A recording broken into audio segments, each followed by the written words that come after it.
dit dans sa parole, car c'est par la grâce que vous êtes sauvés, par le moyen de la foi. Et cela ne vient pas de vous, c'est un don de Dieu. Alléluia. Bonjour et bienvenue dans cette nouvelle semaine, dans ce nouveau voyage hebdomadaire dans les pages de la Rhapsodie des réalités. Cette semaine, nous allons couvrir du lundi 24 août au samedi 29 août. Pour commencer avec lundi 24 août, l'enseignement s'intitule « La réponse inspirée de Christ ».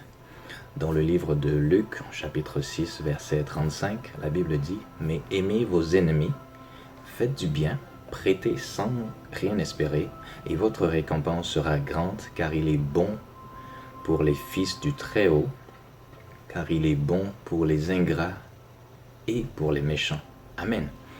Si vous est arrivé d'être un sujet d'une maltraitance quelconque ou d'une quelconque injustice, le Seigneur Dieu s'attend à ce que nous réagissions de la manière dont sa parole nous guide, c'est-à-dire la prière.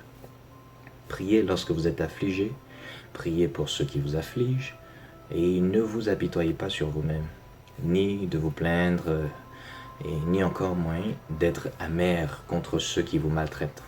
En faisant du bien, vous protégez votre esprit des infiltrations malsaines. Bénissez ceux qui vous maudissent et priez toujours pour ceux qui vous maltraitent. Amen. Mardi 25 août, l'enseignement dit « Profitez de votre vie ». Dans le livre de 1 Timothée 6, 17, verset 17, la Bible dit « Recommande aux riches du présent siècle de ne pas être orgueilleux et de ne pas mettre leur espérance dans les richesses incertaines, mais de la mettre en Dieu, qui nous donne avec abondance toutes choses pour que nous en jouissions. » Amen. Est-il possible d'avoir une vie merveilleuse? Posez-vous la question. C'est possible maintenant. Dès maintenant, c'est possible. Pas même besoin d'attendre que le gouvernement rende la société favorable avant de profiter de votre vie. La vie est un don et un appel de Dieu. Alors, tout ce dont vous avez besoin afin de profiter pleinement de votre vie se trouve en vous, et aussi que vous demeurez dans la parole de Dieu, car Jésus a dit « Je suis venu afin que vous ayez la vie et que vous l'ayez en abondance ». Paul aussi a dit « Tout est en vous, tout est en vous, sans exception ». Alors passez du temps dans la parole de Dieu afin de connaître ce qui vous appartient, tout ce qui vous appartient en Christ. Et c'est seulement ici que vous pourrez profiter pleinement de votre vie. Gloire à Dieu. Mercredi 26 août, un cœur heureux et un esprit joyeux. Ça, c'est le titre de l'enseignement. Dans le livre de Proverbes 17, verset 22, la Bible dit « Un cœur joyeux est un bon remède, et un esprit abattu dessèche les eaux. » Gloire à Dieu. Nous connaissons tous la maladie qui est appelée le cancer, qui prend sa source bien évidemment dans la dépression, l'amertume, la colère, la méchanceté, la tristesse. Tandis que le rire, qui est l'expression de la justice et de la gaieté, a des pouvoirs, lui, curatifs. Lui, il a des pouvoirs curatifs. Donc ne vous sentez pas coupable des circonstances dans votre vie, mais pratiquez le rire. Alléluia, comme je le fais présentement. Car il a un pouvoir de guérison et de restauration. Amen.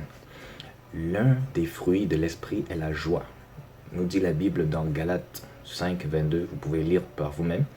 Vous avez cette joie dans votre esprit, et le rire et la gaieté sont des expressions de la joie. Alors, ayez un cœur heureux et un esprit joyeux. Alléluia. Jeudi 27 août, la piété avec contentement. Dans 1 Timothée, chapitre 6, verset 6, la Bible nous dit « C'est en effet une grande source de gain que la piété avec contentement. » Commençons par définir le mot contentement dans notre verset d'ouverture qui signifie un sens de suffisance intérieure. Lorsque nous lisons 1 Timothée 6, versets 7 à 9, chapitre 6, versets 7 à 9, nous comprenons que la Bible nous dit que la piété accompagnée du contentement est une source de gain. Ne luttez donc pas pour être riche.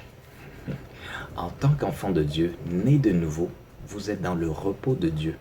Vous menez une vie de contentement. La gloire de Dieu agit désormais en vous. Vous êtes la postérité d'Abraham. Fonctionnez désormais dans une position de suffisance intérieure, de satisfaction. Servez le Seigneur et votre progrès sera toujours de gloire en gloire. Amen. Vendredi 28 août, il vous soutient. Ça, c'est le titre de l'enseignement. Il vous soutient. Dans le livre de Romains 8, chapitre 8, verset 26, de même aussi, l'Esprit nous aide dans notre faiblesse, car nous ne savons pas ce qui nous convient de demander dans nos prières. Mais l'Esprit lui-même intercède par des soupirs inexprimables. Donc, lorsque vous êtes confronté à des situations difficiles et que vous vous demandez comment prier pour tous ces sujets, ne passez pas l'éternité à genoux, car vous ne vous souviendrez même pas de tout. Mais déchargez sur lui tous vos soucis, car il prend soin de vous, comme le dit la Bible dans le livre de 1 Pierre, chapitre 5, verset 7. Maintenant que vous avez reçu l'Esprit Saint, il intercède pour vous, selon la volonté de Dieu. Selon la volonté de Dieu, toujours. Soyez donc conscients et soumis à son ministère, le ministère de l'Esprit Saint. Priez toujours en langue pour activer votre esprit. Confiez-vous en lui, confiez-lui votre vie et il prendra soin de vous. Béni soit son nom. Amen. Enfin, samedi 29 août, l'enseignement nous dit restez focalisés sur la parole de Dieu. Dans Hébreux, le livre de Hébreux 12, verset 2, ayant les regards sur Jésus, le chef et le consommateur de la foi. Amen. Dans une autre version de la Bible, notre verset d'ouverture dit « Détournez-vous de tout ce qui distrait pour regarder à Jésus. » Lorsque votre regard est détourné de la parole, vous vous enfoncez dans les problèmes et les circonstances. Mais avec la parole, tout est succès. Amen. Gloire à Dieu, tout est succès. Tout est succès. Lorsque Jésus était sur terre, son objectif était d'accomplir la parole de Dieu le Père.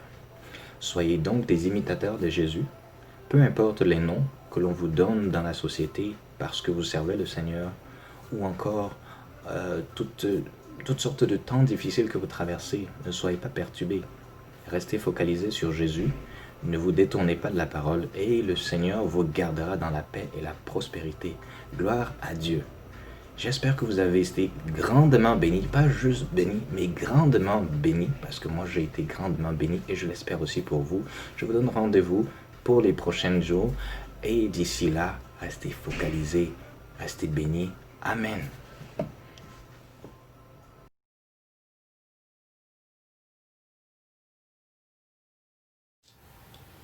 J'espère que vous avez été bénis par ce dévotionnel. Je vous invite à faire de Jésus-Christ le Seigneur de votre vie en priant ainsi. Répétez après moi. Ô Seigneur Dieu, je crois de tout mon cœur en Jésus-Christ, Fils du Dieu vivant.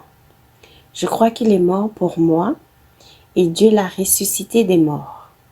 Je crois qu'il est vivant aujourd'hui. Je confesse de ma bouche que Jésus-Christ est le Seigneur de ma vie à partir d'aujourd'hui. Par lui et en son nom, j'ai la vie éternelle. Je suis né de nouveau.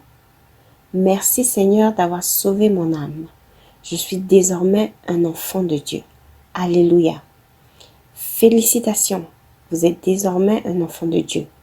Pour recevoir plus d'informations sur comment vous pouvez grandir en tant que chrétien, veuillez nous contacter à l'adresse sur l'écran. Bonne journée et à la prochaine. Merci.